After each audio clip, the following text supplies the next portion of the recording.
Buenas tardes a todos, mi nombre es Magdalena. Les quiero agradecer en primer lugar por haberse tomado el tiempo de participar en este webinario. Esperemos que lo disfruten.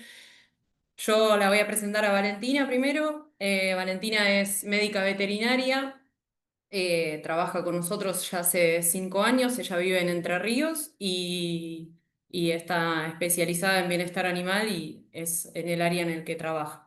Y nos acompaña también Juan Ignacio, que es gerente operativo de Smart Farming, quien nos va a presentar la compañía y va también a despejar ciertas dudas respecto a eso. Y por otro lado está Juan Pablo Girotti, que probablemente muchos lo conozcan porque se ha puesto en contacto con casi todos ustedes, invitándolos, así que va a quedar a disposición para dudas posteriores. Bien, si quieren, arranquemos, Juani. Dale, buenísimo. Hola, bueno, buenas tardes a todos. Gracias a todos por conectarse. Y yo les voy a robar brevemente 10 minutitos para hacer una introducción y después los dejo con la excelentísima clase de Valentina o presentación que imagino que es lo que todos venimos a ver. Así que les voy a compartir muy breve una presentación para usar de guía y después ya arrancamos propiamente con el contenido. ¿Ahí se está viendo bien, Maggie? Tuki. Bien. Perfecto, Juani, si querés, a ver, pone compartir. Oh, ahí Ahí está, que. perfecto. Bien, perfecto. Bueno, muy cortito y al pie, les quería hacer una breve presentación de la empresa y un poco de quiénes somos para los que todavía no nos conocen. Sé que hay muchos que vienen de distintas fuentes y de participar de distintas, ¿cómo se llama? Viajes o seminarios o mismo clientes. Así que lo voy a hacer breve para los que nos ven por primera vez. Smart Farming es una consultora de empresas ganaderas, principalmente con el foco de empresas ganaderas de carne y de leche, ¿sí? Que comenzó en 2020, con el objetivo de por ahí analizar en la empresa ganadera en 360 grados. Eso empezó con una mirada técnico-productiva, sumando la parte económica, y con el tiempo nos fuimos metiendo y por ahí yendo al tema que vamos a charlar hoy, que es adentrarnos en el bienestar animal como algo transversal de las empresas ganaderas, ¿no? O sea, metiéndonos dentro del bagaje técnico y parte que después les voy a contar que mucho de nuestro equipo está basado también en la parte de la docencia, empezamos a encontrar en el bienestar animal algo que se viene en el futuro, tanto a nivel eficiencia productiva como a nivel de potenciales mercados, ¿no? Entonces nos pareció muy interesante desde ese lado. La realidad es que la propuesta de Smart siempre fue generar información e innovación, digamos, en las empresas a través a veces de cosas que hace mucho tiempo se vienen haciendo, o sea, no es traer sí o sí tecnología, si bien lo utilizamos un montón, sino es generar información y aplicar esa información de distintas maneras. Y eso para cada uno de los ámbitos, ¿no? Poder nuclearlo, poder trabajar con los equipos, poder trabajar un poco en esto que decíamos, de esa totalidad de la empresa. Obviamente, en buscar maximizar producción, reducir costos, adelantar la velocidad o ¿cómo se llama? En práctica los sistemas en un tiempo lógico y cuestionable, y, ¿cómo se llama? Y acomodado para poder gestionarlo. Entonces, un poco esa fue siempre nuestra visión desde que arrancamos. Obviamente fue mutando y fue llevando cada vez más a un proceso de consultores, de consultoría y de una empresa bastante multifactorial. Un poco recordando nuestro equipo, hoy somos tres socios en lo que es la consultora, con Valentina, que hoy está acá y se suma a nuestro proyecto de bienestar animal. Todos del lado como ven ahí, bien multifactorial, entre la parte de agronomía, veterinaria, Agustín con la parte de ingeniería industrial, que nos ayudó a bajar los procesos al agro, que es una de las cosas más importantes que hacemos, tanto en lo que son consultorías de sistema como consultorías y certificaciones de bienestar animal, y también llevado a lo que son capacitaciones y docencia, ¿sí? Intentando, por ahí es eso, ¿no? Ordenar las empresas en torno a procesos en búsqueda de los objetivos que buscan nuestros clientes o que buscan los productores. Como pueden ver, nuestro equipo sigue siendo, es multidisciplinario, con distintos agrónomos, chicos agrónomos y veterinarios en distintas posiciones. Magdalena hoy nos acompaña, hoy como coordinadora de lo que es el área de bienestar animal, pero ha sabido pasar como asesora y hoy lo sigue siendo en todo lo que es la sección de lechería. Eh, Junto a los chicos. Y otro de nuestros puntos fuertes, digamos, e interesantes que nos hacen seguir creciendo y haciendo que esto sea de valor, es la incorporación de nuestra red de expertos, que estos son algunos de los que nos acompañan día a día, seguramente algunos me falte por nombrar, pero que son los que nos ayudan a seguir creciendo y profesionalizando gran parte de estos procesos, ¿sí? Un poco para cerrar y por ahí darle paso a Valentina, que es el fuerte del día de hoy, es básicamente resumir y contarles que desde Smart tenemos múltiples aristas y trabajamos en múltiples aspectos de lo que son las empresas ganaderas, sobre todo esto, ¿no? Fomentando la construcción de procesos y de implementación de procesos dentro de las empresas para poder tomar la producción desde un lugar más empresario y todo buscando sobre todo la eficiencia, el mejorar la sustentabilidad y esa es un poco nuestra misión en la parte de acompañar a los productores en lo que es el futuro cercano, ¿no? Desde obviamente las aristas que pueden ver ahí, pero bueno, nutrición, diseño, administración. Capacitaciones, lo que es capacitación de personal, nos parece que es uno de los puntos más claves a la hora de trabajar en nuestras empresas y la capacitación es transversal a todo lo que hacemos, es capacitación ya sea operativa, a mandos medios, a los que gestionamos gente y en bienestar animal fundamental para poder aplicar todo el conocimiento y convencer al eslabón principal, que es el que está en contacto con los animales y el que nos va a ser nuestro aliado número uno en toda esta cuestión. Así que les agradezco enormemente este espacio, en un poco contarles quiénes somos y bueno, los dejo en buenas manos con Valen para que podamos sacarnos todas las dudas en base al proyecto de bienestar animal. Muchas gracias. Gracias, Juani. Bien, un poco para contarles, y ya entramos con Valen, la dinámica, cualquier duda, consulta que tengan, la pueden hacer mientras Valentina está disertando. Hay un box de preguntas y respuestas. Las pueden ir poniendo ahí y yo voy respondiendo y Valentina va a disertar más o menos 40, 50 minutos y al final hacemos una ronda de preguntas con las preguntas que quieran hacer, levantando la mano y demás. Yo les habilito el micrófono para que puedan hacerlo sin problema. Así que ya arrancamos, Valen, con lo que... Bueno, buenas tardes a todos. Gracias por participar. Eh, Voy a pedir antes de compartir mis sinceras disculpas por el estado de mi voz. Pero bueno, últimamente está un poco así mi voz, así que intentaré poner lo mejor de mí. Cualquier duda o cualquier inquietud que quieran que repita, no duden en decírmelo porque conozco mi limitación con la voz. Bueno. Bueno, eh, arranquemos. Gracias Juani primero por la presentación. Eh, Habiendo hecho una presentación de la empresa, yo voy a adentrarme un poco más en el concepto puro de a lo que va la charla. En primer lugar, queremos preguntarles a ustedes cuánto sabemos todos nosotros o todos ustedes de bienestar animal. Eh, Y para poder responder esta pregunta, primero vamos a ordenar un poco la charla que sigue a continuación. En primer lugar, vamos a reconocer el bienestar animal como una ciencia que tiene bases fisiológicas, etológicas y productivas. Vamos a lo largo de estos 40 minutos a identificar los beneficios económicos y productivos de aplicar buenas prácticas en bienestar animal, tanto en rodeos de leche y de carne, derribar mitos y prejuicios e incorporar una mirada técnica y medible acerca del bienestar animal.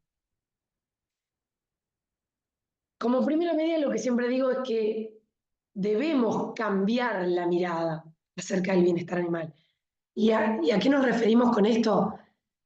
Nosotros nos hacemos esta pregunta y yo quiero que ustedes se las hagan a ustedes mismos.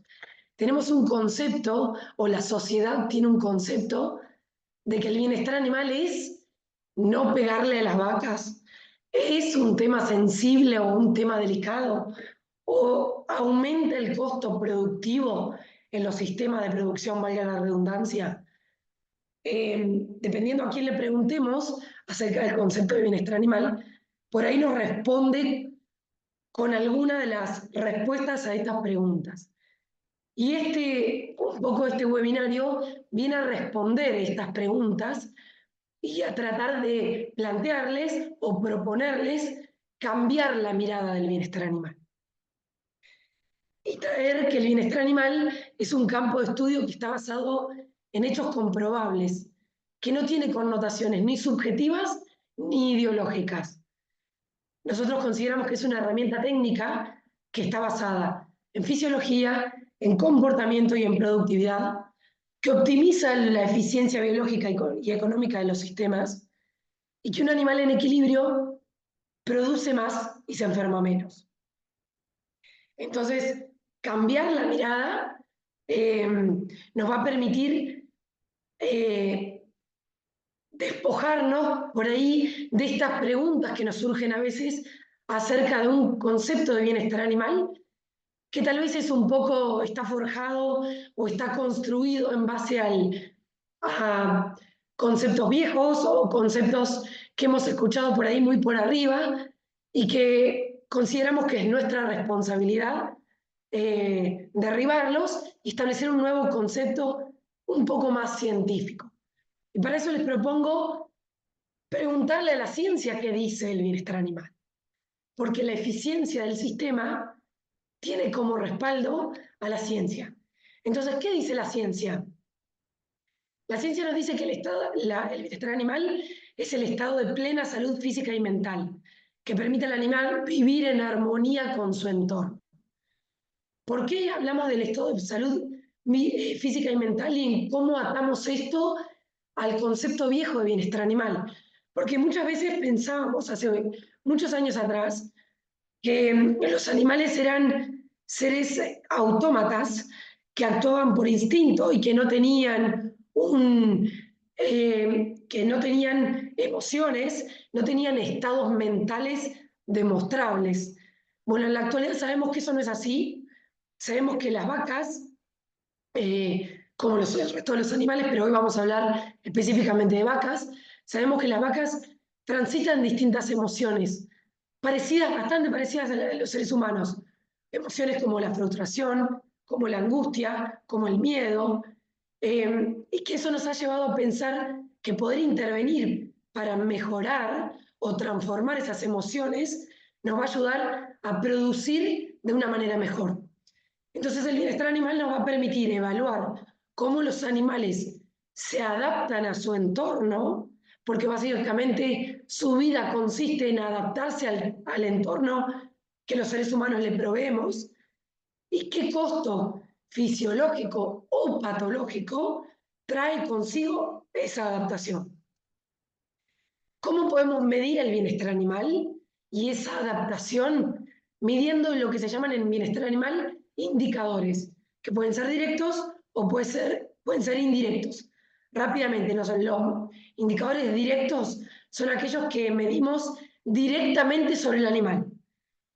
Y los indicadores indirectos son los que podemos medir en el entorno del animal, ya sea midiendo la infraestructura, midiendo las personas o evaluando las personas que trabajan con los animales, evaluando interacciones sociales, etc.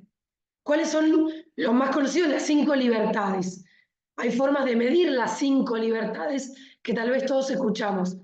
Estas 5 libertades del bienestar animal están resumidas en esos 5 puntos. La nutrición y el acceso al alimento, el confort ambiental, que incluye la temperatura, el barro, la sombra, el espacio, la salud como un indicador global que puede medir diversas enfermedades como metabólicas, podales, mastitis, la conducta de los animales y la respuesta al manejo, es decir, cómo los animales se adaptan al ambiente y a su entorno, y las interacciones humano-animal, tan importantes en el concepto que los animales desarrollan acerca de los seres humanos.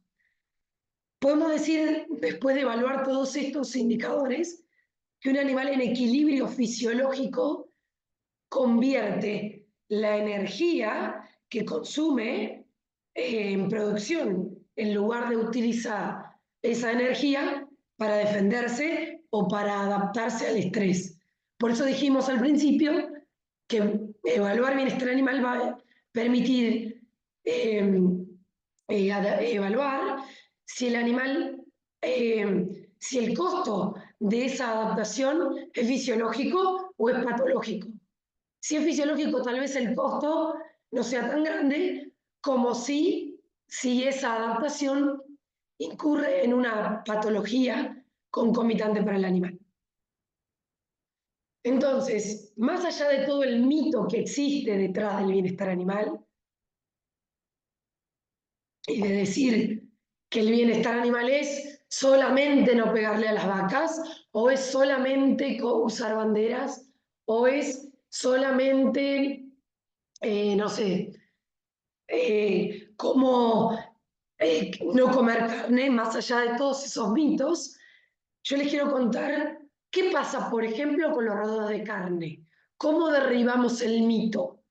Y para eso nosotros en Smart Farming inauguramos hace un tiempo una sesión que se llama Dato Mata Relato, que nos gusta mucho porque es lo que los veterinarios y los agrónomos o aquellos que somos muy técnicos y que validamos todo con el método científico, somos los que decimos que los datos nos permiten voltear los relatos formados a partir de conceptos aprendidos de lugares un poco lábiles.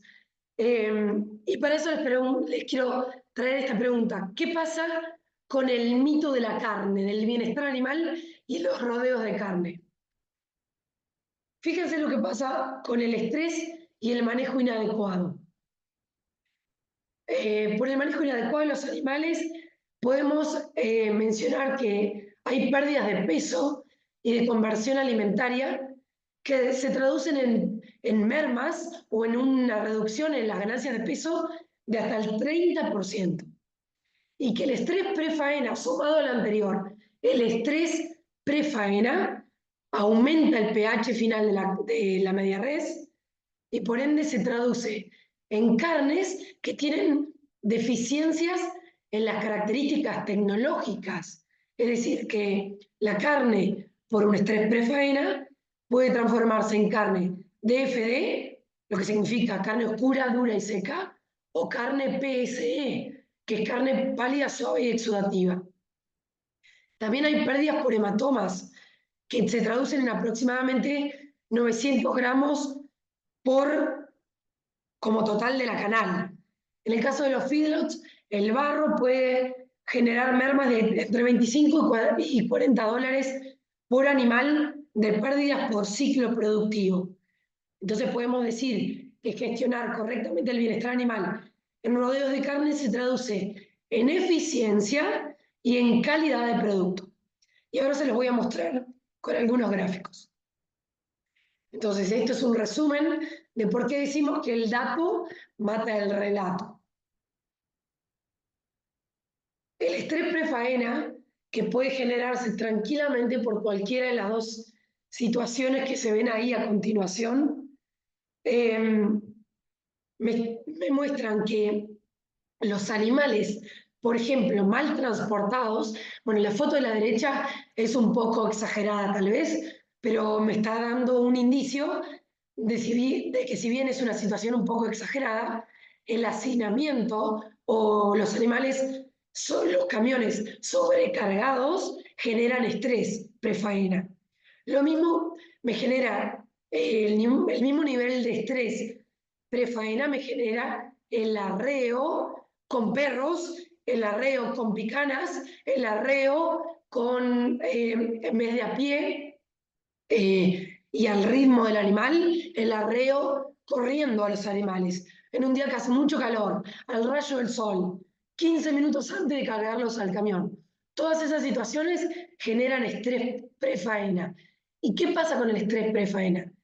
Cuando nosotros estresamos al animal, no necesariamente 15 minutos antes de la faena, sino hasta 12 o 24 horas antes del momento de la faena, el animal, en ese proceso de estrés y de tratar de adaptarse al estrés, consume el glucógeno, que es la forma de almacenamiento de la glucosa en el músculo y en el hígado, lo consume para adaptarse al estrés.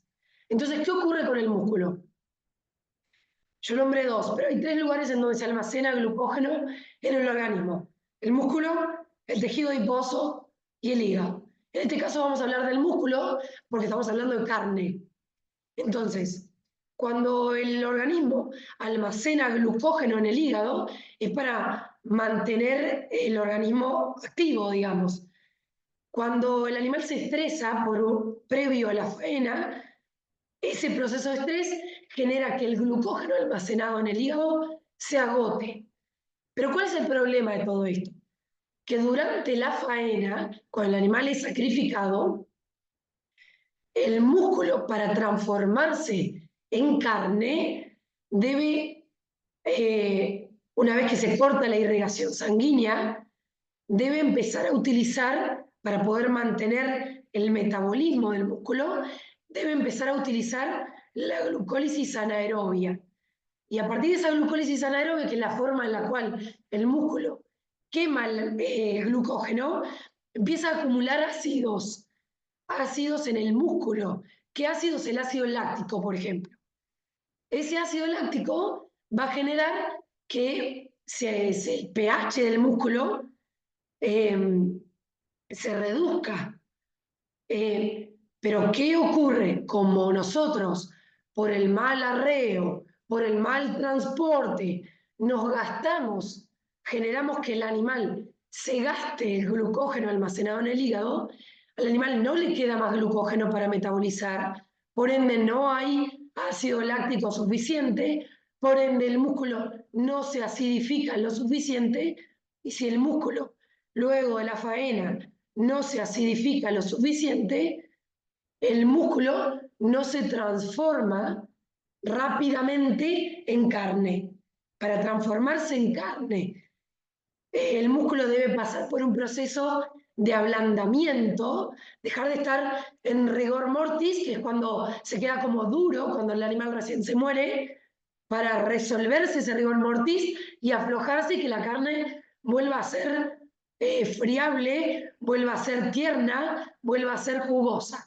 Para que eso ocurra, el pH del músculo debe descender, pero para descender debe acumularse ácido láctico y el pH descender en un periodo de tiempo indicado, que ahora se lo voy a mostrar. Cuando estresamos al animal, agotamos las reservas de glucógeno en el músculo y ese músculo no se acidifica y por ende no se transforma correctamente en carne. Entonces, fíjense cómo un mal manejo, como un estrés prefaena, condiciona el resultado tecnológico de la carne posterior al sacrificio. Fíjense, esto es lo que les decía recién. El estrés prefaena genera que la carne, que en condiciones normales, sin estrés previo al sacrificio, se vea como la foto del medio, se pueda transformar en carne PSE, que es la de la izquierda, la de la derecha, perdón, que es pálida, suave y exudativa. ¿Qué significa pálida, suave y exudativa? Que la carne parece carne de cerdo. O por el contrario, como la carne de la izquierda, que es DFD, es dura, seca y firme, como una carne reseca. ¿Qué pasa en la Argentina? Generalmente no hay medidas que nos permitan medir en los frigoríficos las condiciones en las cuales se produce la carne posterior al sacrificio. Entonces no estamos acostumbrados a ver carnes distintas, es como que nuestro ojo no está tan afinado para ver este tipo de carnes. Pero los mercados internacionales sí, y distinguen muy bien estos tres tipos de carne. Entonces fíjense en las imágenes que les puse abajo, en la de la derecha, es un cuadrito donde les muestra cómo cuando el descenso en el pH se produce en forma normal, en el transcurso de 24 horas, el pH normal del músculo, cuando el animal está recién faenado, es de 7,5. Debe descender en el lapso de 24 horas a un pH más o menos de 5,5. Cuando el glucógeno no está disponible en el músculo para que el descenso de pH se produzca correctamente, incurrimos en los dos tipos de descenso. Que la carne descienda muy rápidamente el pH en un periodo de tiempo muy corto, o por el contrario, perdón, que no descienda nunca y se prolonga a lo largo del tiempo el pH alto con la temperatura posterior a la faena alta también. Entonces encontramos carnes defectuosas en sus condiciones tecnológicas. Este es otro trabajo donde nos corremos un poco de las características tecnológicas, pero sí vemos lo que pasa con las pérdidas por magulladuras, que sigue pasando lo mismo que con el maltrato. ¿Por qué ocurren pérdidas por magulladuras en la canal? Porque los animales fueron arreados con palos, con picanas, con objetos punzantes, con golpes, porque el camión que cargó los animales, el camionero se le cayó la puerta guillotina y le cayó sobre el lomo del animal o sobre el cuarto pistola, que es la parte de la media res del animal que oportunamente tiene el mayor costo económico para el productor y para el frigorífico. Fíjense que este trabajo nos muestra que más o menos se pierde en promedio 800 gramos de 800 gramos por animal por media res, por pérdidas solamente por magulladuras. Y por golpes, más o menos hay una prevalencia del 60%, o sea, el 60% de las media res faenadas en Uruguay en el año 2015 tuvo entre 1 kilo y 1,6 kg de pérdidas por golpes. ¿Quién deja de percibir económicamente ese dinero por esas pérdidas? Porque el frigorífico, ¿qué te dice? Que tu carne rindió menos. El rendimiento de tus novillos bajó del 56 o 58% al 53%. ¿Por qué? Por golpes, por magulladuras, por carne PSE o por carne DFD. Entonces, ¿cómo se traduce todo esto? Que las pérdidas en la carne se multiplican y no es solamente en calidad, sino también en cantidad. ¿Quién paga los platos rotos de todo esto? El productor. Y si nos vamos a otro punto que también impacta en el bolsillo del productor, ¿no? Tenemos que hablar de estrés térmico, porque no solamente en cuanto a las características tecnológicas y en cuanto a la carne, fíjense lo que pasa con el estrés térmico. Este es el efecto del calor sobre el índice de concepción en rodeos de carne. Hay una caída con calor severo de entre el 10 y el 20%, o sea, perdón, de nuevo, la tasa de concepción de los animales de un rodeo sometido a estrés severo ronda entre el 20 y el 20% comparativamente con una tasa de concepción del 60% de un rodeo sometido a un clima templado. Esto nos indica que, si bien en carne nos parece que no podemos intervenir demasiado sobre el estrés térmico, no es así. Interviniendo en el confort, mejorando el confort de los animales, podemos incidir enormemente sobre los índices de concepción. Ahora vamos a ver unos ejemplos en leche que también son traducidos a carne. ¿Pero qué quiero decir con esto? Los productores o los veterinarios, y en esto me incluyo hasta hace un tiempo, pero me incluía hasta hace un tiempo, siempre le echamos la culpa a la IATF, a los días que le dejamos el dispositivo puesto a la vaca, al pobre toro, no sé, a la sincronización, no sé, no enlatamos los terneros, no los destetamos precozmente, y no nos pusimos a pensar que a lo mejor lo que incidió negativamente sobre el resultado reproductivo del rodeo fue el estrés térmico y no todas las otras cosas que dije anteriormente. O el estrés térmico contribuyó a la merma. Bueno, y si dejamos a la carne y nos vamos con la leche, pasa algo similar. Sé que en este webinario hay personas inscritas que son tamberos y personas inscritas que son del palo de la carne, por eso puse las dos. No quiero que nadie se sienta excluido. ¿Qué pasa con las rengueras, por ejemplo, en el tambo? Una de las cosas que más inciden al resultado económico son la mastitis, la otra son las rengueras y las otras son el estrés térmico. Fíjense con las rengueras. ¿Por qué es un dato matarrelato? Porque está probado que las rengueras generan que las vacas no coman. Las vacas con un nivel de renguera de grado 2, que implica que le cuesta bastante desplazarse, no come, por lo tanto produce menos, por lo tanto no se preña, por lo tanto pierde condición corporal, y esto se traduce en que aumentan los descartes a bajo precio, porque ese animal no come, pierde condición corporal, entonces no la vendemos como una vaca gorda, la vendemos como una vaca descarte. Hay más gastos de atención veterinaria, más gastos de insumos veterinarios, más descarte o más gastos por el uso de antibióticos. Pero no solamente se los digo de esta manera, sino que les muestro los números. Una vaca renga de primer lactancia le cuesta al productor $185. Y una vaca madura, o sea, no primípara, le cuesta $333. Y si además a esa vaca no la tratamos, nos cuesta $13 por semana no tratarla. O sea que es bastante significativo en el resultado económico del tambo, estos 185 o $300 por caso no tratado o por caso. Las rengueras se llevan hasta $800 por vaca por año, por todos los motivos que le dije anteriormente.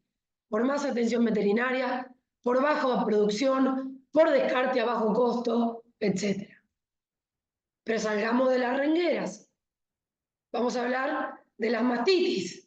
Otro dato matarrelato. Ah, no, la mastitis, yo no sé cuánto me cuesta. Bueno, las mastitis me cuestan en vacas primíparas $326 por caso o 427, perdón, si hablamos de multíparas. Y por pérdida de leche subclínica, que solemos no contarla, hablamos de entre 1,5 y 1,6 litros por vaca por día. 5 a 30% menos de leche. Y solamente estoy hablando de mastitis. Sumémosle que a esa vaca con mastitis también está renga. Y sumémosle que esa vaca con mastitis también tiene una mala interacción humano-animal, que no la puse acá porque se me iba a hacer un poco largo, pero una mala interacción humano-animal significa que yo tuve un trato aversivo con ella. ¿Qué significa un trato aversivo? Que la arrié al brete de ordeñe a los gritos o torciéndole la cola. Un trato, por el contrario del trato aversivo, el trato respetuoso nos explica entre un 3 y un 15% de entrega más de leche. ¿Qué significa esto? Que sumado a la mastitis y a la renguera, si a la vaca la tratamos bien o mal, pero en este caso hablemos de bien, nos entrega entre un 3 y un 15% más de leche. Es decir, que deja menos leche residual en la ubre y por ende va a tener menos predisposición a tener mastitis. Otro dato matarrelato. Ahí está el estrés térmico, pero en este caso en el tambo. ¿Qué podemos decir del dato matarrelato de estrés térmico? Una vaca sometida a estrés térmico, en el caso de un día sobre el umbral, como dice el gráfico de la izquierda, el pequeñito, día sobre el umbral es cuando la vaca pasa un día sobre el umbral de ITH. El ITH es un índice de temperatura-humedad que se establece a partir de cruzar los datos de temperatura con humedad relativa. Por encima de 70, el animal ya empieza a tener estrés térmico, que para un área, una zona templada o una zona de la zona lechera, ronda entre los 18 grados. Por encima de 18 grados y 60% de humedad relativa, los animales están en estrés térmico. Un día, un solo día, por encima del umbral de estrés térmico de 70, el animal pierde 300 mililitros de leche por día. Pero días calurosos intensos y días por sobre el umbral acumulativos llevan a pérdidas en litros por vaca por día de hasta 1,2 litros por vaca por día. Que esto se traduce en un tambo promedio de 120, 180 vacas en ordeñe a 90.000 dólares por año solamente por falta de bienestar. Entonces, ¿es solamente bienestar animal no pegarle a las vacas? ¿O tenemos que encontrar la forma de encontrar el estrés térmico y cuando los animales están bajo estrés térmico? ¿Para qué? Para evitar el efecto del estrés térmico acumulativo.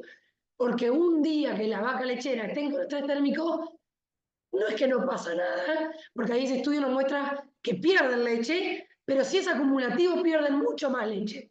Entonces, podemos actuar a tiempo y encontrar el estrés y tratar de reducir o minimizar el impacto de ese estrés.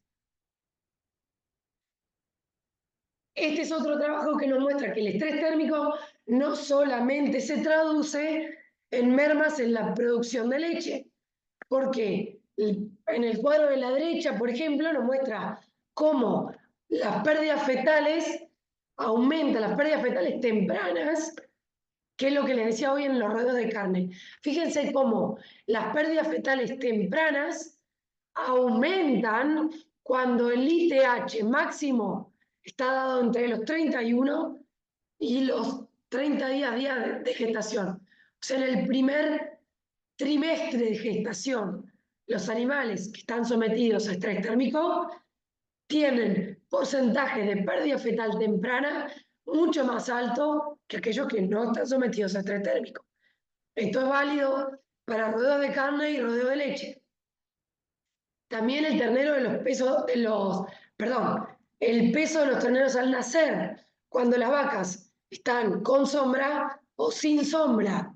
El peso de los terneros es mayor en las vacas que tuvieron sombra durante la gestación o durante el primer tercio de gestación que aquellas que no tuvieron acceso a la sombra. Y también se traduce en la producción de leche en la lactancia futura.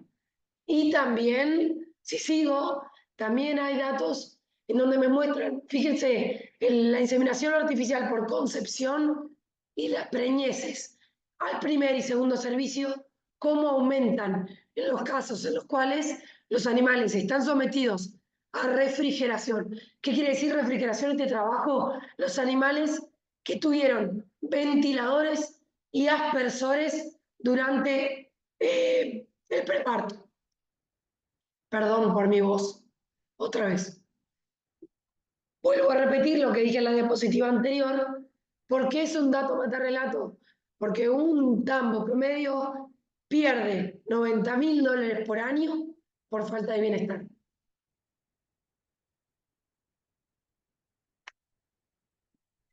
Y si nos salimos del dato matarrelato y nos ponemos a hablar de otro aspecto que también es importante cambiar de visión. Fíjense qué piensan los consumidores cuando les preguntan si están dispuestos a pagar un precio extra por productos certificados. El 69% de los consumidores, este es un trabajo que se hizo en Argentina, el Congreso Argentino, se presentó en el Congreso Argentino de Producción Animal, se mostró, se hizo en 3.000 personas, entre hombres y mujeres, y se les preguntó si estaban dispuestos a pagar un precio extra. Y el 69% de los consumidores dijo que sí. Y si le preguntamos a los mercados internacionales, aún más. está dispuesto a pagar un precio extra. Y acá hay otro trabajo en donde contestaron básicamente lo mismo. En el primero se le preguntó si estaban dispuestos a pagar más. El 59% dijo que sí. El 47% de los encuestados dijo que estaba dispuesto a pagar mucho más. Y el 33% dijo que, solamente el 13%, perdón, dijo que no pagaría más. ¿Sobre qué productos? El que tiene más sensibilidad, descubrimos que es la carne porcina. Y esto tal vez hable un poco de que las granjas porcinas por ahí son un territorio un poco desconocido para los consumidores. Pero fíjense que los consumidores estaban dispuestos a pagar, un 32% se interesa por los huevos libres de jaula y pagaría más por comprar huevos de gallina libre de jaula, 20% sobre carne vacuna y 15% sobre leche con certificación. Quiere decir que, aunque tal vez nuestro concepto de bienestar animal sea que está medio endeble, hay consumidores que se interesan y mucho por el bienestar animal. O al menos a mí me parece mucho. Certificar bienestar no solamente abre los mercados, sino que posiciona a las empresas como referentes técnicos. Tenemos que pensar un poco más afuera del cubo y pensar que no siempre vamos a producir para el mercado nacional, que lamentablemente todavía piensa un poco más en lo económico y no tanto en la calidad. Creo yo, con esto voy a hacer futurología, pero viendo un poco hacia dónde se dirige el mercado internacional, pienso que el futuro es la producción sustentable, la producción amigable con el ambiente y amigable con el bienestar animal. Y estas encuestas nos dicen que es así. ¿Qué propone Smart Farming de todo esto que les dije? Un proceso técnico de adecuación, implementación y certificación de bienestar animal que consta de 4 o 5 etapas que son muy claras. Primero, una visita al establecimiento, porque todo esto que les dije antes, hay que poder evaluarlo y hay que intervenir, poder intervenir sobre todo esto para poder medirlo. Todo aquello que no lo medimos, no lo podemos modificar, porque no podemos intervenir sobre ello. Entonces, primero proponemos adecuar, implementar protocolos o procesos que permitan, en primera medida, medir el bienestar animal, para poder adecuar procesos que nos permitan adaptarnos. La primera visita al establecimiento es un diagnóstico de la situación del establecimiento en términos de bienestar. Esto nos va a decir a dónde estoy parado, porque muchas veces estamos muy bien parados y no lo sabemos, o no. O por el contrario, hay mucho camino por recorrer. Luego, a partir de ese diagnóstico, se establece un plan de mejoras. Ese plan de mejoras es elaborado en función de los datos que arroje el diagnóstico. Y nos va a decir cuáles son las medidas o cuáles son las estrategias que tenemos que utilizar para lograr alcanzar los estándares de bienestar animal mínimos o iniciales, en términos de bienestar animal. Luego adecuamos la práctica o cómo está trabajando ese establecimiento al plan de mejoras. Eso incluye seguimientos, asesoramientos, y capacitaciones, tanto el personal que trabaja con los animales como a los productores, dueños y a todos los escalafones de organización de la empresa. Y por último, elaboramos un protocolo que va a permitir o no acceder a la certificación. ¿Por qué digo permitir o no? Porque muchas veces todo este proceso de adecuación, es decir, el punto 1 y 2, simplemente nos va a permitir ordenar nuestro establecimiento, ordenar el sistema. Es como detectar que a lo mejor, como dije antes, el problema no es ni el protocolo de IATF que elegimos, ni el toro, ni el veterinario que inseminó, ni la pajuela, sino que lo que estamos salvándole es en el confort de los animales. A lo mejor este proceso de adecuación nos permite encontrar nuestro punto débil, que no está en la reproducción, que a lo mejor no está en la nutrición, que a lo mejor no está en la rotación de las pasturas, sino que está en la gestión del bienestar animal. Y a lo mejor simplemente adecuándonos, adaptándonos a este plan de mejora de bienestar animal, podemos ordenar nuestro sistema. Después podemos elegir certificar o no esto, porque ¿qué es certificarlo? Es ponerle un broche de oro y decir que lo que yo estoy haciendo de determinada manera es verdaderamente así. ¿Eso lo hace Smart Farming? No. Smart Farming es como la maestra particular. Te va a decir, bueno, todas estas son las medidas que tenés que adoptar para poder llegar a la certificación. Y la certificación te va a permitir ponerle un sello a tu producto final, que puede ser la carne, puede ser la leche, puede ser los huevos, y poder darle un sello de validez a todo el trabajo que venimos realizando. ¿Cómo trabajamos nosotros? Con protocolos que están basados en Welfare Quality, que es como una agrupación pro bienestar animal europea, que nuclea un montón de protocolos, tanto de leche como de carne, como de cerdos, como de aves, y adecuamos los protocolos que están basados en normativas europeas y americanas, y que los que hemos hecho están validados por OIA, que es una certificadora nacional que le otorga el sello final a los protocolos. Y finalmente todo este proceso mejora la eficiencia, mejora la rentabilidad y mejora la reputación del establecimiento. Entonces, dicho todo esto, ¿qué proponemos?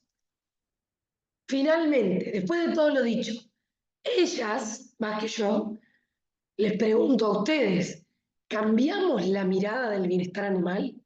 ¿Dejamos de pensar que el bienestar animal genera pérdidas en el sistema productivo? ¿Que el bienestar animal es no comer carne, es no comer huevos, no tomar leche, o es solamente trabajar con banderas, o es solamente no pegarle a las vacas?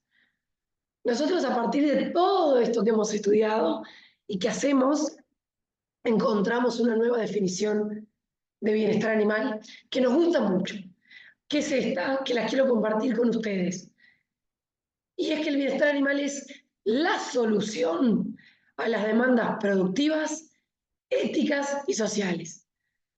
Y por esa razón debe ser un eslabón imprescindible de los planteos productivos sostenibles. ¿Por qué es una solución productiva? Ya se lo dije en un montón de diapositivas que nos mostraron que el relato se cayó con todos los datos. Porque es una solución social a la demanda social, porque los trabajos nos demuestran que la gente cada vez se interesa más por conocer de dónde vienen los productos que consume. ¿Y por qué es una solución ética? Porque el bienestar animal es lo que tenemos que hacer. Porque nadie quiere emitir un juicio de valor acerca de lo que es la ética, pero lo que nos gusta decir es que la ética es saber la diferencia entre el bien y el mal y elegir hacer el bien. Bueno, el bienestar animal es o debería ser una responsabilidad de todos. Por eso es una solución ética, porque es lo que debemos hacer. Y por último, con esto les agradezco la atención. Quiero decirles que para mí esto es sumamente personal, pero me gustaría que se lleven al menos esta frase. ¿Cuál es el mejor bienestar? El bienestar que es capaz de compatibilizar una producción rentable y sostenible con el respeto por la vida de los animales.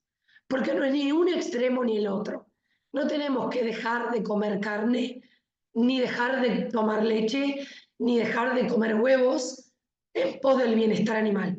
sino que tenemos que ser lo suficientemente amplios para que la producción sea rentable, pero también compatible con el respeto por la vida de los animales.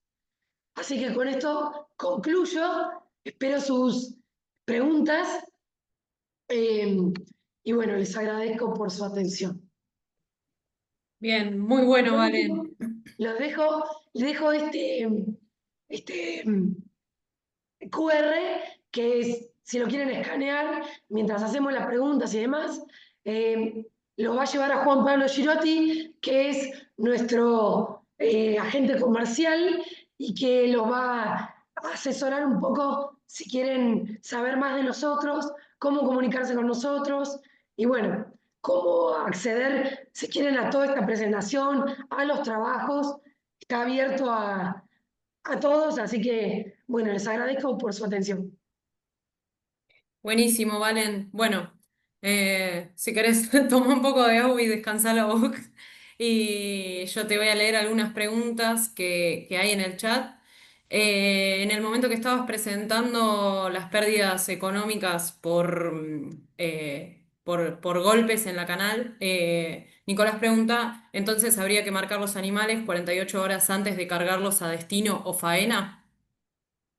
Sí, preferentemente todas las prácticas, cuanto antes se pueden hacer, o sea, este tipo de prácticas, cuanto antes se pueden hacer, mejor. A veces hay que recaravanear los animales, a veces hay que marcarlos, bien como bien decías vos. Bueno, lo recomendable sería que todas estas prácticas que generen estrés, podamos hacerlas unos días antes. Y lo que es inevitable de hacerlo antes, inmediatamente antes de cargarlo, como traerlas del lote, pesarlos, hacerlo, es inevitable que lo podamos hacer, pero podemos reducir el impacto del estrés en los animales. ¿Cómo?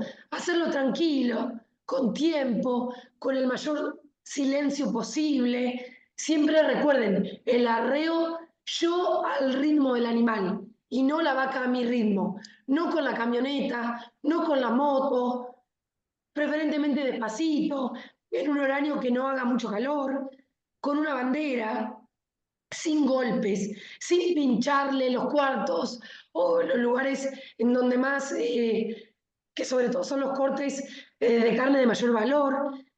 Y bueno, y esto voy a decir algo que es medio antipolítico, pero lo voy a decir igual. Si hace falta pelear con los camioneros, peleemos con los camioneros. En el sentido de, mira, te voy a pedir, si vos me permitís, yo lo voy a cargar. ¿Sabes? Vos abrime la puerta del camión, que yo lo voy a cargar, despacito, con mi bandera, porque muchos, no digo que todos, pero muchas veces los camioneros tienen como la picana es como una extensión del brazo. Bueno, no. ¿Saben qué? En mi establecimiento, yo trato de usar las banderas, de usar un elemento mío, un tarro con unas piedritas adentro. Los animales suben solos. Créanme que si le damos tiempo, suben solos. Por ahí un poco de paciencia nos genera un beneficio extra. Bien. Perfecto. ¿Qué estándares o protocolos internacionales se utilizan como referencia para sus evaluaciones de bienestar? Bien, bueno, utilizamos como estándares, como dije anteriormente, utilizamos Welfare Quality. Lo que tiene Welfare Quality es que hay algunos protocolos que están un poco encasillados en sistemas Europeo. netamente europeos, como por ejemplo protocolos que permiten medir bienestar animal en sistemas, en el caso de leche, por ejemplo, estabulados. Entonces, si bien usamos protocolos que son muy parecidos a los de Welfare Quality, están adaptados a los sistemas locales, porque nosotros siempre decimos que el mejor protocolo es aquel que es capaz de medir tu situación respecto al rodeo, o sea, el establecimiento puntual en términos de bienestar animal. Con esto voy a dar un ejemplo puntual. Por ejemplo, Welfare Quality contempla, voy a decir una sola cosa para no extenderme y para que entiendan a lo que voy. Welfare Quality contempla medir si el establecimiento, estoy hablando de leche, ¿no? Si el establecimiento en cuestión tiene o no pediluvio. Y te dice, si vos tenés pediluvio, el resultado de analizar el protocolo es 100. O sea, es como te sacas un 10. Si tu establecimiento no tiene pediluvio, es 0. Pero ¿qué pasa? Hay establecimientos que tienen índices de enfermedades de patas muy bajos o no tienen grandes problemas de patas que ameriten tener un pediluvio. Entonces, incluir ese indicador de tiene o no pediluvio en el protocolo incurre en un resultado que por ahí es malo, pero que no es representativo del sistema, porque no me está midiendo un indicador válido para ese sistema.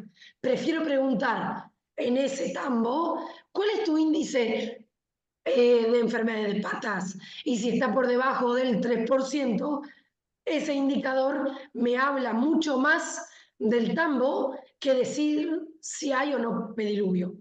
Digamos, entonces, los protocolos que usamos son europeos, pero están adaptados a los sistemas locales o a la demanda de cada establecimiento. Eh, y me decía, si alguien dijo, la pregunta creo que decía, si tienen una validación. Bueno, lo que nosotros hacemos, ¿vale? Tenemos como una especie de alianza, o siempre hemos elegido OIA, que es una certificadora que nos permite validar los protocolos con entes internacionales. Si ese protocolo quisiera ser auditado por un organismo americano o por un organismo europeo, eh, y OIA tiene un convenio como de reciprocidad con esas entes internacionales, el protocolo está permitido, está avalado, me refiero, por esos entes internacionales. No sé si contesté correctamente la pregunta. Sí, perfecto, Valen. Otra de las preguntas dice, bueno, que muy interesante la charla y está muy buena la pregunta porque dice, ¿sobre quién te parece que es más importante persuadir el tema? ¿A los productores, a los operarios? La pregunta va orientada a sistemas de carne. Podría hacerse igual el paralelismo a sistemas lecheros, involucrar a la industria también, me parece que es otra entidad súper interesante. Bueno, súper interesante la pregunta, porque y acá viene muy bien esta pregunta para invitarlos a ustedes a ser como embajadores del bienestar animal. ¿Por qué digo esto? Porque como dije al principio, el bienestar animal es una solución productiva, ética y social. ¿Y por qué es lo que tenemos que hacer?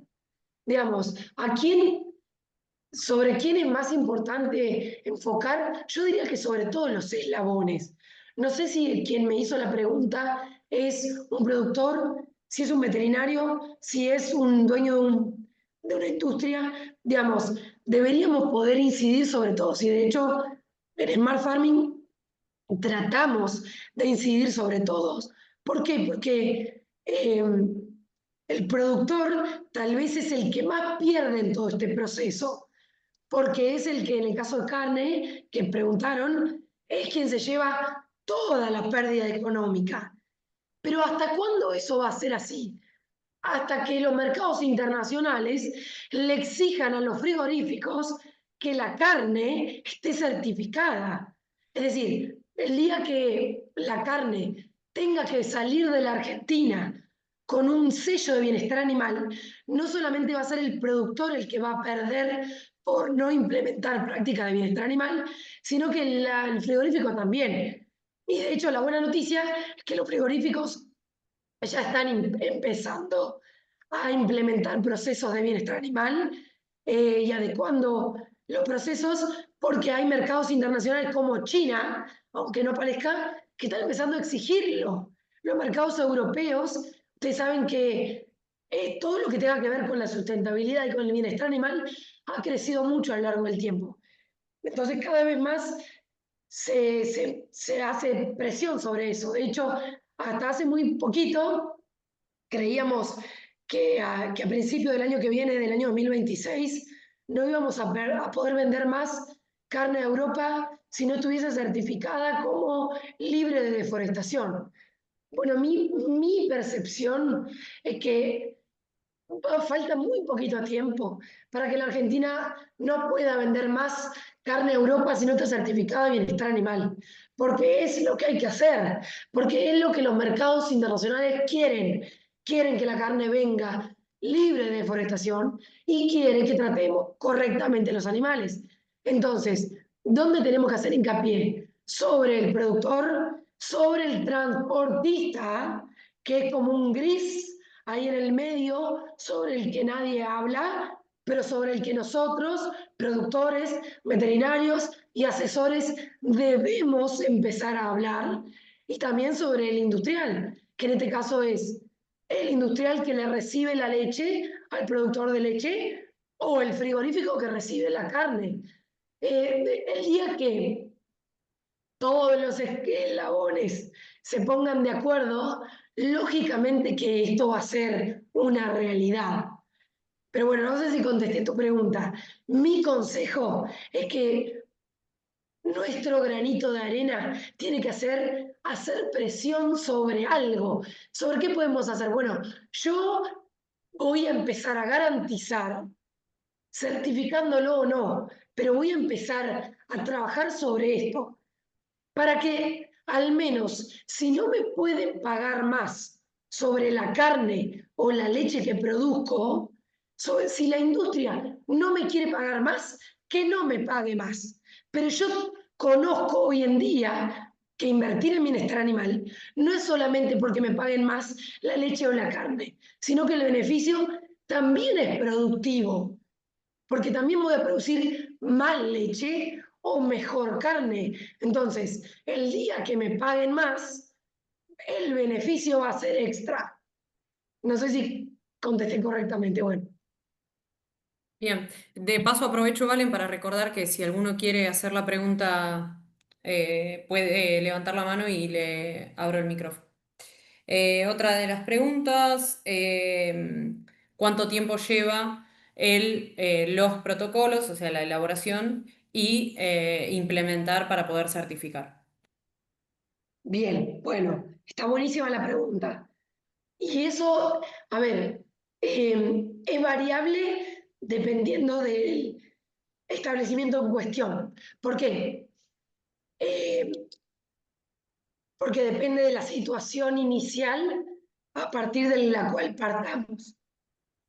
Eh, a ver, si el establecimiento está muy mal en términos de bienestar animal, tal vez la adecuación y la que pueda como adecuar su productividad a empezar a trabajar con bienestar animal, a lo mejor lleva un tiempo más prolongado que si un establecimiento está haciendo todo bien y simplemente sea una o dos cosas las que tenga que modificar.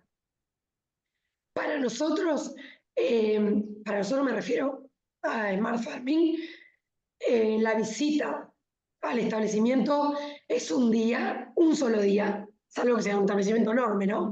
Pero si no, es una visita técnica en donde relevamos un montón de datos y después de eso les entregamos un informe en donde dice el establecimiento es como un semáforo. Dentro del semáforo del bienestar animal está en rojo, en naranja o en verde. Y bueno, en función de eso, establecemos un plan de mejoras.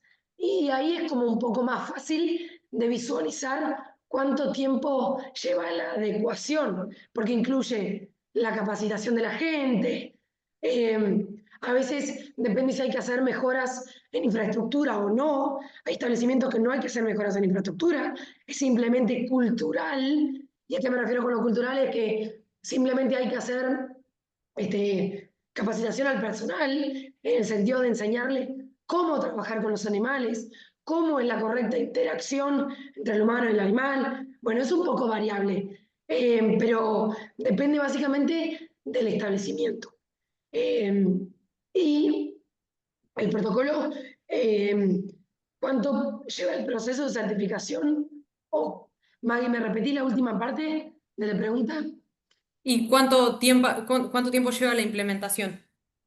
Bueno, es eso que les decía.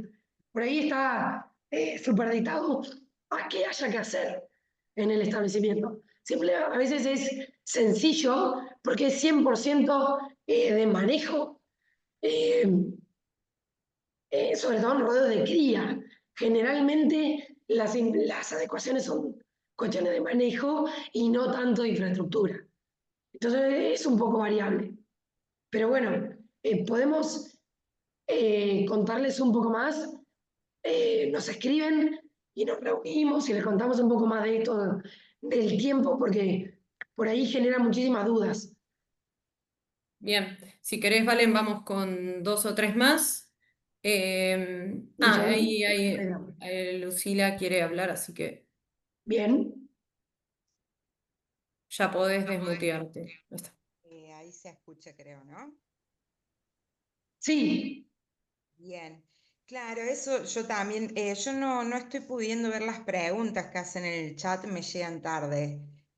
O sea que ustedes lo que ofrecen es un día hacer la visita personal, qué sé yo, viajan a otras provincias, digamos, si uno los contratan, o hasta dónde llegan ustedes.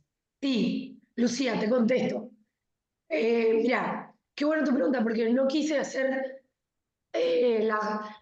la jornada como tan haciendo hincapié en eso, pero ahora que lo preguntas, nosotros somos una empresa, como dijo eh, Juan y al principio, viajamos a cualquier lado.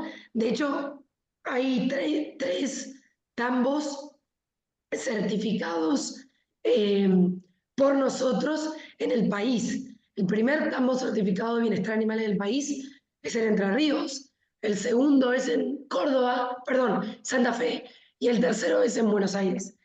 Eh, y viajamos por todos lados. Y lo que ofrecemos son distintas etapas que incluyen distintas visitas a campo. La primera visita a campo es la que nosotros le llamamos el diagnóstico, que es como una visita de relevamiento, en el que te vamos a Sí, pedir un montón de información. O sea, no solamente vamos a recorrer el establecimiento, vamos a ver cómo trabaja, vamos a ver cómo están los animales y demás, sino que te vamos a pedir un montón de información técnica. ¿Qué es esa información técnica para nosotros? Los indicadores que nos van a decir cómo están los animales hoy en el establecimiento en términos de bienestar. ¿Qué tipo de indicadores o qué tipo de información te vamos a pedir? No sé si en tu caso es un tambo o es un rodeo de cría, pero te voy a dar un ejemplo de los dos. Por ejemplo, te vamos a pedir o vamos a evaluar cómo se produce el arreo de los animales, si tenés registro de condición corporal, si se capacita a los animales, si tenés un plan sanitario, cuál es el plan de cómo es la alimentación o el plan de rotación forrajera del establecimiento. No sé, cuál es si haces control lechero, si, bueno, no sé, tiré algunos. ¿Cuál es, cuál es la cantidad de aguadas que hay en el establecimiento? Si haces un análisis de calidad de agua, todas esas cosas te las vamos a pedir en la primera visita. claro. Y ahí no te vamos a decir nada, no es que te vamos a decir, usted desaprobó y está todo mal. No, te vamos a dar un informe. Y en el informe te vamos a decir todos los indicadores que relevamos y te vamos a decir usted, en términos de bienestar animal, se encuentra dentro del semáforo, se encuentra en el rojo, en el amarillo o en el verde. Si estás en el verde, hay muy pocas cosas para mejorar. Por ende, va por el buen camino. Y por el contrario, si estás por el rojo, te vamos a dar un plan de mejoras para indicarte cuáles son los pasos a seguir, las mejoras para poder adecuar tu establecimiento y tu rodeo a la práctica de bienestar animal.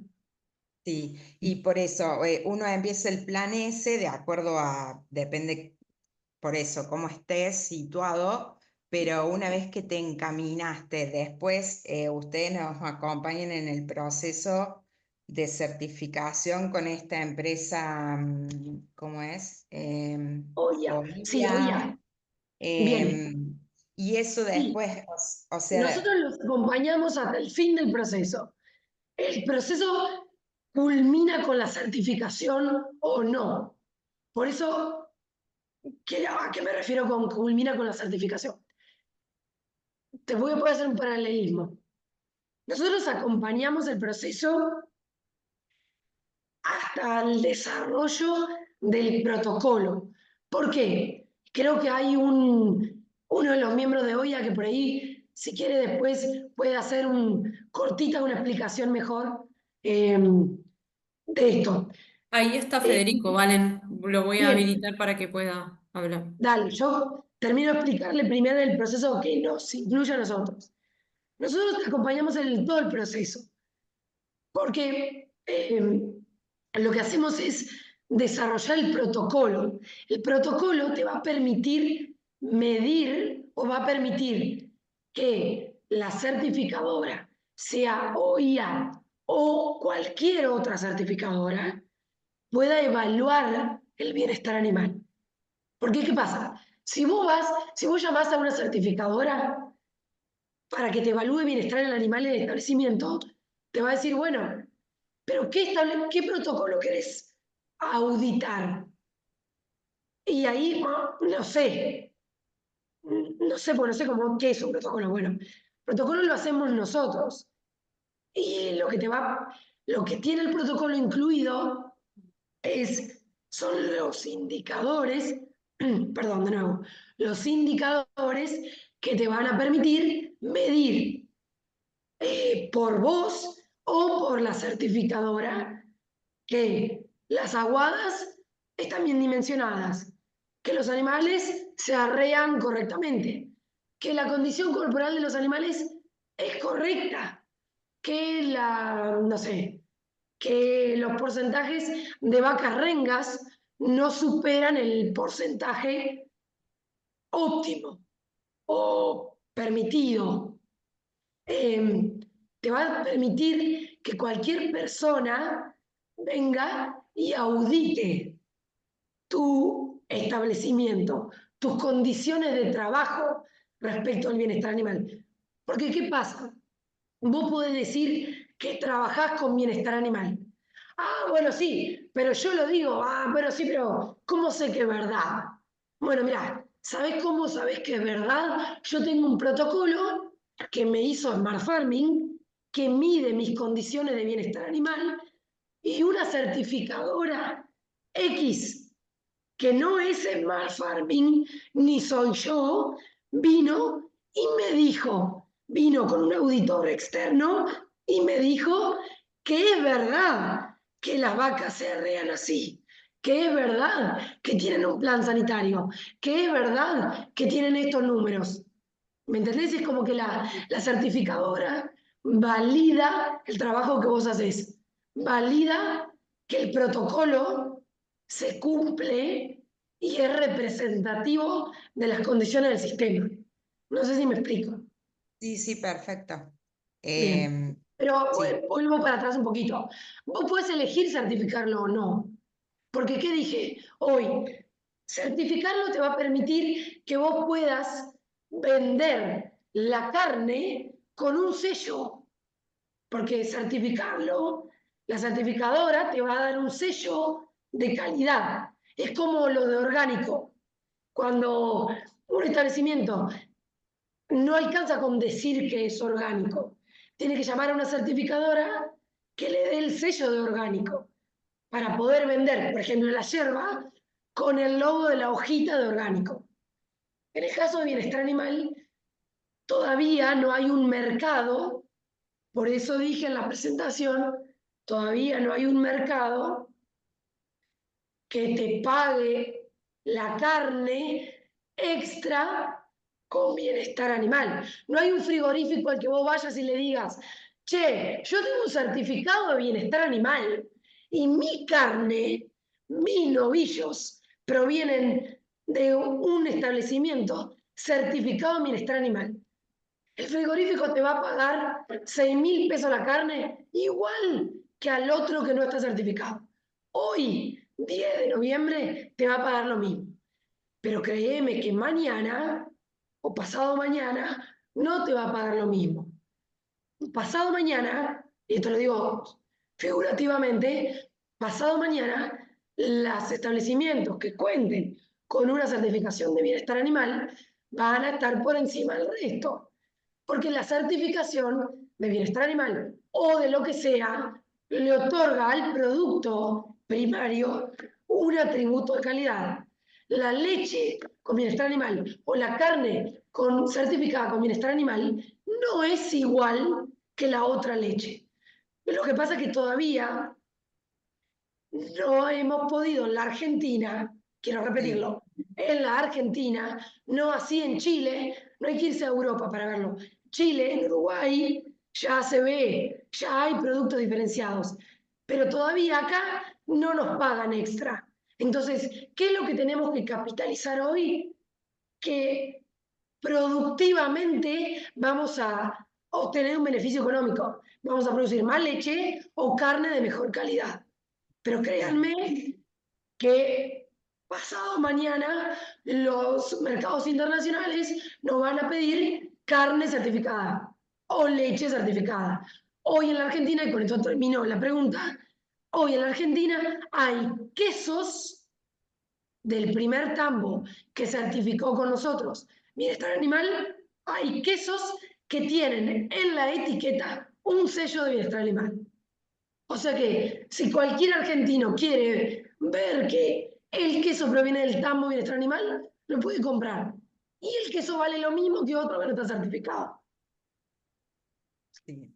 Sí, pero es el camino, o sea, Por supuesto que es el yo camino. cuando empecé a estudiar agronomía, que fue en el 2003, yo ya le planteaba el tema de la diferencia de la leche, de la calidad, de lo que te aporta, si es a pastoreo o no, y con bienestar animal y demás, porque yo ya sabía de otros países. Acá hoy no nos van a pagar más, pero nosotros ir haciendo bien las cosas nos va a ayudar a nosotros a ajustar cada engranaje y vamos a ir obteniendo beneficios en nuestra propia empresa, yo creo, yo creo. Totalmente. No Después, bueno, siga. cuando te paguen más, ya vas a haber estado encaminado y ya tenés todo y no tenés que hacer todo el proceso. Totalmente. Hoy tenemos los productores, porque quiero aclarar que yo también soy productora de leche y de carne.